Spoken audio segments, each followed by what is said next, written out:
আগামীকালকে তোমাদের ইংরেজি প্রথম পত্র পরীক্ষা। তো এই মুহূর্তে তোমাদের অনেকেরই ভিতরে ভয় কাজ করতেছে। আসলে ভয় লাগারই কথা, কারণ নর্মালি বোর্ড পরীক্ষাগুলোর আগে আমাদের ভয় কাজ করবে, এটা স্বাভাবিক। সো আমি যদি তোমাকে বলি যে আমার এই যে এসএসসি পরীক্ষার আগে বা ইংরেজি প্রথম পত্র পরীক্ষার আগে যদি ভয় লাগে নাই, তাহলে এটা মিথ্যা কথা হবে।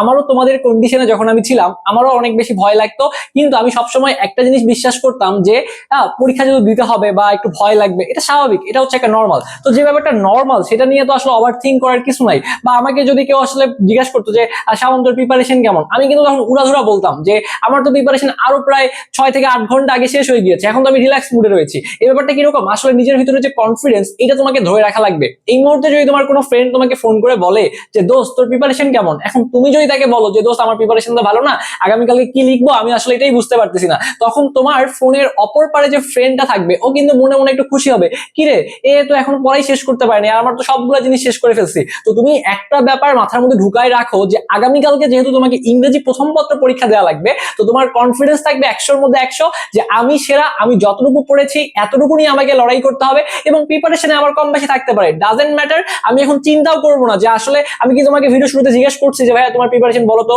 ভালো না খারাপ, এটা আমাকে কমেন্টে জানাও, আমি কি জানতে চাইছি? আমি তোমার কাছে জানতে চাইনি, কারণ আমি জানি যে অনেক শিক্ষার্থী খুব বাজে একটা প্রিপারেশন নিয়েও দেখা যাবে মোটামুটি ভালো একটা নাম্বার নিয়ে আসতে পারবে, জাস্ট বিকজ তাদের কনফিডেন্সের কারণে। তোমার যদি এ প্লাস পাওয়ার স্বপ্ন থাকে, বা তোমার যদি পাস করার স্বপ্ন থাকে, তোমার যদি 60 থেকে 65 নাম্বার পাওয়ার স্বপ্ন থাকে, তুমি জাস্ট চিন্তা করো না, তুমি পরীক্ষার খাতায় যদি সবগুলা জিনিস লিখে আসতে পারো, বিশ্বাস রাখো ভাইয়া ইনশাল্লাহ টিচার তোমাকে নাম্বার দিবে। আর তুমি যদি খাতার মধ্যে কন্টেন্ট না লিখো, টিচার তোমাকে কোন জায়গায় নাম্বার দিবে, টিচার কোথায় নাম্বার বসাবে?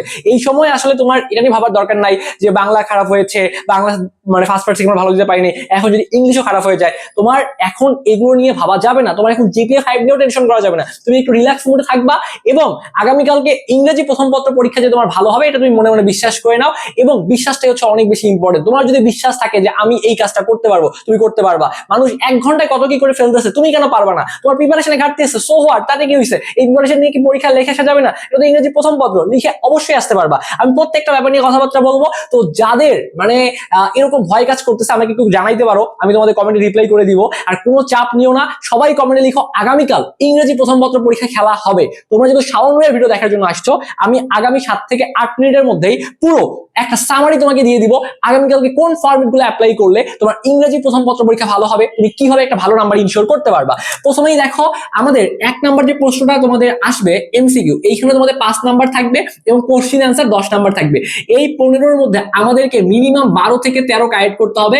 যারা অ্যাভারেজ স্টুডেন্ট, যারা ভালো, তারা তো মিনিমাম 14 এখানে কালেক্ট করবা। সো এই 12টা আমি কিভাবে নিয়ে আসবো, দেখো তুমি প্রথমত তোমার যে খাতাটা আছে, খাতাটার মধ্যে সুন্দর করে তুমি লিখবা অ্যান্সার টু দ্য কোশ্চিন নং 1। লেখার পরে তুমি হচ্ছে সব নাম্বারগুলো দিবা, এ বি সি এভাবে নাম্বার দিলা। তো একের অ্যান্সার মনে করো আইভি, লেখার পরে তুমি উত্তরটা লিখবা, তারপর এটা মনে করো 5 উত্তর লিখবা, তারপর মনে করো এটা হচ্ছে 2 লিখে উত্তরটা লিখবা। সো এইটা আসলে মানে বিগত বছরগুলোতে এই এমসিকিউ সেগমেন্টের মধ্যে 10টা নাম্বার ছিল। তো ওই সময় আসলে একটা ফাঁকিবাজি ট্রিক শেয়ার করছিলাম, যে অনেক পোলাপান বলে ভাই আমি প্যাসেজ বুঝি না, পারি না। তো তখন ওদেরকে বললাম যে তুমি এই যখন প্রিপারেশন নিয়েছো কোশ্চিন ব্যাংক থেকে, দেখবা যে সবগুলো অ্যান্সার হয় 2 নাম্বার অ্যান্সার হয়, না হলে 3 নাম্বার অ্যান্সার হয়। এক কিন্তু নর্মালি অ্যান্সার হয় না, 4 হয় কিন্তু খুবই কম, বাট নর্মালি 2 এবং 3-এর মধ্যে বেশি অ্যান্সার থাকে। তো তুমি যদি 10টাই দেখা যায় এই যে 3 দাগায় দিয়ে আসো বা 2 দাগায় দিয়ে আসো, তাহলে তুমি কিছু কিন্তু নাম্বার পাবা। তো এরকম যদি হয়, কোনো প্রশ্ন যদি একবারই বোঝা না যায়, সেক্ষেত্রে তুমি 2 আর 3 বা তোমার যেটা মনে হয় সেটার উত্তর করতে পারো। এটা জাস্ট ফাঁকিবাজি টেকনিক ভাই, এটা সবাই অ্যাপ্লাই করিস না, তাহলে পরীক্ষায় ধরা খাবি, নাম্বারই পাবি না। জাস্ট যারা একবারই পারে না, মনে করো বোঝেই না ইংলিশের মানেটা কি, তাদের জন্য এই চোরাই একটা বুদ্ধি শেয়ার করলাম। তো এই কোশ্চিন অ্যান্সার যারা একদম পারো না, তারা কি করবা, তারা হচ্ছে লাইনগুলা খুঁজবা, যে তোমার প্রশ্নে যে লাইনটা আছে ওইটা উদ্দীপকের কোন লাইনের সাথে মিলতেছে বা সিমিলার কোন লাইন, ওইটার সাথে মিল রেখে যদি লিখে আসতে পারো, দেখবা যে তুমি এখানে মিনিমাম 7 থেকে 8 তো পাবাই। আর যদি একটু তোমার সেন্টেন্স গুলো ভালোভাবে লিখতে পারো, টেন্সের ব্যবহারগুলো যদি ঠিক হয়, তাহলে অবশ্যই তুমি এখানে পূর্ণাঙ্গ মার্কস পেয়ে যাবা। তো 1 আর 2 নিয়ে প্যারা নেওয়ার কিছু নেই, কারণ 1 আর 2 তুমি উদ্দীপক দেখে লিখবা, এটা তো চাপ নাই। এখন কথা হচ্ছে এই এমসিকিউ তুমি সব লিখবা, কোশ্চিন তো সব লিখবা, কোনো প্রশ্নই ফাঁকা রাখা যাবে না। 1, 2 তোমাকে পূর্ণাঙ্গ উত্তর লিখে আসা লাগবে। এই তুমি যদি পুরো ভিডিওটা দেখতে পারো এবং যা যা টেকনিক শেয়ার করবো, যারা কিছুই পারে না এরাও 60+ ইনশিওর করতে পারবা। ম্যাক্সিমাম মানে পোলাপান দেখবা যারা মোটামুটি পড়ছো 70+ পাবা, জাস্ট 80+ পাওয়ার জন্য খাতাটা একটু গোছানো ওয়েতে হওয়া লাগে, তাহলেই দেখবা যে 80+ পাওয়া যায়। বাট বাট 60 থেকে 70 এই রেঞ্জের নাম্বার তোমরা একটু প্রিপারেশন নিয়ে যা নিছো ওইটা দিয়েই পসিবল, বা যা প্রিপারেশন নিছো ওইটা দিয়ে কিভাবে এ প্লাস নিয়ে আসা যায় আমি তোমাকে সেই ফরম্যাটটাই শেখাচ্ছি। এরপর আসো সামারি। সামারির ক্ষেত্রে 10 নাম্বার রয়েছে। অনেক বোকা পোলাপান আছে, এই বোকা ছেলেপেলেরা কি করে জানো, এরা আসলে সামারি পারে না, লেখে না। কি ভাই সামারি তুমি পারো না? সামারি তোমাকে ডেফিনেটলি খাতার মধ্যে লিখে আসা লাগবে।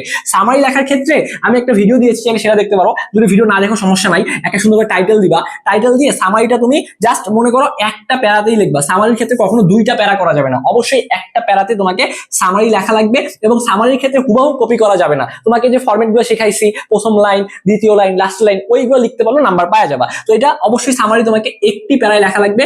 এবং তোমার উদ্দীপক যেটা থাকবে পরীক্ষায়, ওই উদ্দীপকের 3 ভাগের 1 ভাগ লিখবা, ঠিক আছে? অনেকে অনেক বড় করে লিখে হুবহু কপি করে দেয়, এটা না, জাস্ট 3 ভাগের 1 ভাগ লিখবা, সুন্দর করে টাইটেল দিয়ে একটা প্যারায় লিখবা। একটা প্যারায় যদি লিখতে পারো সামারি তোমার ইনশাআল্লাহ ভাইয়া এখানে কমন চলে আসবে। ফ্লো চার্টের ক্ষেত্রে দেখো, ফ্লো চার্ট যখন লিখবা, ফ্লো চার্টের ক্ষেত্রে অবশ্যই পরীক্ষায় বক্স করা লাগবে। বক্স না করলে তোমাকে স্যার নাম্বার দিবে না। অবশ্যই ফ্লো চার্টে বক্স করবা, তীর চিহ্ন অবশ্যই দেওয়া লাগবে, তীর চিহ্ন না দিলে নাম্বার পাবা না। ফুল স্টপ কখনোই দেওয়া যাবে না, ফুল স্টপ দিলে কিন্তু শেষ। তারপরে এখানে কোনো উক্তি ব্যবহার করা যাবে না, উক্তি ব্যবহার করা যাবে না, ঠিক আছে? তারপরে এরকম যে কোটেশন এগুলো ব্যবহার করা যাবে না, তারপর উদাহরণ এইগুলো কিন্তু ব্যবহার করা যাবে না, ঠিক আছে? তারপরে উক্তি, কোটেশন, উদাহরণ এগুলো ব্যবহার করবে না, এক্সাম্পল ব্যবহার করবে না। সুন্দরভাবে একদম সিম্পল সেন্টেন্সে লিখবা, তাহলে দেখবা যে এইখানে তোমার যে এই যে ফ্লো চার্ট রয়েছে এখানে তুমি ভালো একটা নাম্বার পাবা। এবং ফ্লো চার্ট নিয়েও কিন্তু আমি তোমাকে ভিডিও দিয়েছি, এটা জাস্ট মোটামুটি যদি লিখে আসতে পারো ফ্লো চার্টের মধ্যে দেখা যাবে তুমি এই যে তোমার এখানে 10 নাম্বার রয়েছে, কিন্তু ফ্লো চার্টের মধ্যে 10 নাম্বার রয়েছে, তুমি এখানে ভালো একটা নাম্বার পাবা।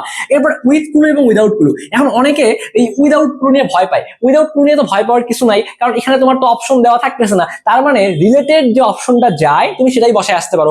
এক্ষেত্রে তোমার ফ্রেন্ডের উত্তর একটা হইতে পারে, তোমার উত্তর আরেকটা হইতে পারে, এটা নিয়ে চাপ নেওয়ার কিছু নাই। আর উইথ ক্লু যদি অপশন দেওয়া থাকে তুমি একটু জাস্ট মিলাই এটা বসাইলেই পারবা। আর উইদাউট ক্লু ফাঁকা রাখবে না। আবার বলতেছি উইদাউট ক্লু কমন না আসলেও ফাঁকা রাখবে না, লিখে আসো। রিলেটেড যে কথাগুলা বা রিলেটেড যে শব্দটা বসতে পারে সেটা তুমি যদি লিখে আসতে পারো, এখানে তুমি ভাইয়া নাম্বার পেয়ে যাবা। এরপর রিয়ারেন্সের মধ্যে 10 নাম্বার রয়েছে। এটা কমন যেগুলো, এগুলো আসলে অনেক সময় আনকমন দিলে দেখবা যে শুরুতে জন্মসাল, তারপরে তিনি কোথায় বড় হয়েছে, তার পড়াশোনা কোথায়, এরপরে তিনি কি করছে, লাস্টে যে মৃত্যুর সাল, অলরেডি দেখবা যে 5-6টা এমনিতেই মিলা যাবে। আর বাকিগুলো একটু জাস্ট পড়ে তুমি মিলাই রিয়ারেন্সটা কিন্তু লিখে আসতে পারবা। এরপরে দেখো পার্ট এ কিন্তু আমাদের এই জায়গাটা 60 নাম্বার রয়েছে, এই জায়গাটা 60 নাম্বার রয়েছে। এবং এটা একটু টেকনিক্যালি তুমি যদি অ্যাপ্রোচ করতে পারো এখানে 60 এর মধ্যে খুব ভালো একটা নাম্বার পাওয়া পসিবল।